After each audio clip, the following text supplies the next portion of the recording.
Welcome to the Range Rover D350 Autobiography dealership review. You're watching Car Talks, and we're here to tell you everything you need to know about it. So without further ado, let's get started. This house on wheels is powered by a 3-liter turbo diesel engine, which is not from BMW. It produces a healthy 258 kilowatts and 700 newton meters of torque. The claimed fuel consumption is a frugal 7.4 liters to the 100, and therefore it returns a staggering 1,081 kilometers from its 80-liter fuel tank. In my humble opinion, I think that this is a more sensible buy than the V8 petrol P530. But then again, at this price point, I don't think the owner profile of this kind of vehicle really cares about that. Now, because this is a dealership review, there's only so much I can do with a parked vehicle. But hopefully I'll get this on test pretty soon. If not, I'll just hire one out of pocket and probably take it on a long road trip. Let me know in the comment section where you'd like me to take this beast once I get it. Moving right along, the exterior of this generation is more refined and less rugged than the model it replaces. It hardly has any creases and lines, and the door handles hide away beautifully into the door panels. It literally looks like a giant piece of soap, but you know what? I love it. If I were a CEO of a JSE listed company, I'd probably be rolling around in this because it's so badass. Fun fact, this silhouette actually dates back from as early as the 1970s, and somehow JLR have managed to keep it alive and make it look better and better over the years. Coming to the rear, you get a split folding tailgate, which you might have seen before in another SUV, X5, which I believe is no coincidence at all. You see, up until the year 2000, the Rover Group, which at the time owned MG, Mini, Land Rover, and other automotive companies, was actually owned by BMW. BMW then unbundled the entity and sold it to Ford in the year 2000, but they kept Mini for themselves. Ford would then later sell the same company to Tata in 2008 after multiple restructures. So BMW's DNA still lives on in the new JLR entity that we've come to know today. In the rear, you get a parcel shelf and 725 liters of boot capacity with the rear seats up. You also get a lovely seating area for you and the missus to enjoy a glass of wine. And because this model comes with air suspension, you can lower the rear of the car for ease of access using those buttons over there.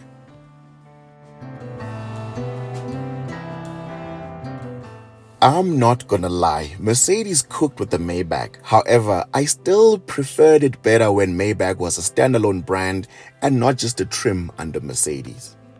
Because that would be the equivalent of VW giving the Touareg a Bentley trim as opposed to just making a real Bentley. All in the name of cost cutting. If you do enjoy these videos, don't forget to comment, like, share, and subscribe, as that will give us access to more vehicles for your viewing. And by the way, we are now monetized, so please do watch the ads. Boo, boo, boo, boo, boo. Moving right along, you get the words autobiography on all 4 door sills, which is pretty awesome because it shows that no cost was spared. The interior comes with cognac seats, which are technically called the Caraway perforated leather seats. You can also spec the headlining in the same color at no extra cost, in stitched leather. The cabin honestly screams quality. By the way, this is the long wheelbase variant, which you can tell by the extra long rear doors. When sitting in the rear, leg room is very generous as I can barely touch the front passenger seat with my hands in this position. Headroom is also not a problem as this is a very tall vehicle. Coming to the cost of ownership, I spec'd a similar D350 Autobiography on the Land Rover website in the same long wheelbase variant. I also added this charming Charente Grey exterior paint color, which is my favorite Range Rover color. I also added the cognac interior, along with all of the optional extras that you're seeing in front of your screen.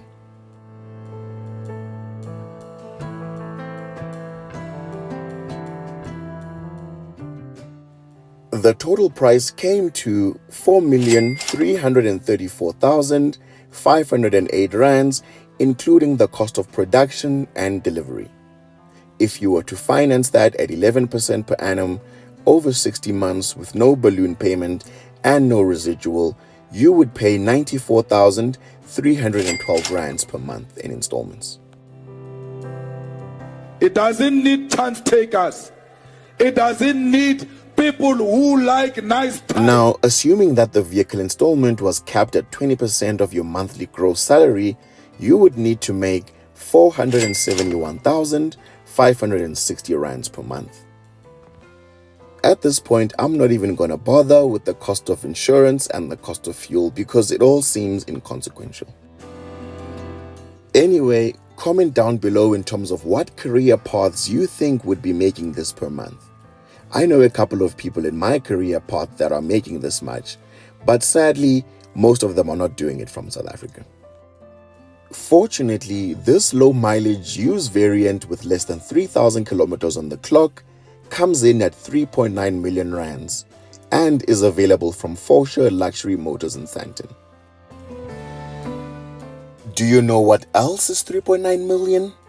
A house in Bryanston. Maybe I'm just poor, but at this price point, that's probably what I'd buy as an investment property as opposed to this car. But then again, the target market of this vehicle lives in a 20 million rand house, so there's definitely levels to this life thing. I would be remiss if I did not mention this car's main competitors. You see, the positioning of this product in the market is a bit of a mystery, because based on its size, specification, and the power output, its most natural rivals would be the Mercedes-Benz GLS 450D and the BMW X7 40D. Only problem is that those are nearly half the price. The GLS 450D starts from just below 2.4 million and has 20 more kilowatts. Not that it matters anyway, because these vehicles weigh the same as a mansion in Stain City. The X7 40D, on the other hand, starts from an even lower 2.1 million rands and has similar power output figures to the Range Rover 350D. The alternative is to go even more premium still. However, Bentley has discontinued the diesel variant in South Africa for their Bentayga, so you can only get it in the petrol V8 variant, which starts from about 5.6 million all the way to the W12 Azure, which retails at over 7 million rands. The Rolls-Royce Cullinan starts from about 16 million rands, but that car is a cut above the rest, given that it only comes with one engine choice, and that is the infamous 6.75-liter V12 from BMW. So from where I'm sitting, if you really have 4 million rands to spend on a diesel Range Rover, your only real diesel alternatives are the diesel X7 or the diesel GLS, which would save you some money anyway. Or if those are not to your taste, you could then double down and spend even more money on a Bentley Bentayga or the Maybach version of the GLS, etc., which are even more bespoke. And that's why I feel that the pricing of this particular product is a bit peculiar for me. It's too premium for the X7 and the GLS, however, not quite premium enough when compared to a Rolls-Royce or a Bentley. Anyway, let me know in the comment section what you're getting for 4 million rands. Are you getting this, the Range Rover D350 Autobiography, or perhaps a house in Bryanston, or maybe even 2 BMW X7s, or 4 different apartments for all your side chicks? Or better yet, are you doubling down and spending 6 million rands on a Bentley Bentayga, which is more bespoke? And that, my friend, brings me to the end of this dealership review. Thank you for watching. Until the next one, take care.